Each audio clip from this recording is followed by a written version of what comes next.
Hello everybody, I am Yeimy, a guide for Costa Rica explorations and Costa Rica escapes, and today I want to show you my vegetable garden.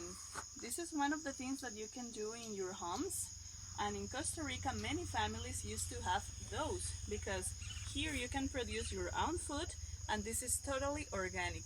For example, you can see here a cucumber plant. Look at the cucumbers.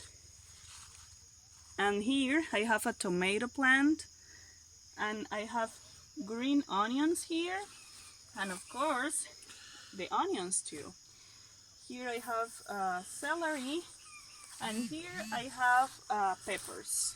Those are peppers, and those are hot peppers. So in Costa Rica, many families has those gardens, and they produce their own food, and they love to produce organic things like vegetables and fruits.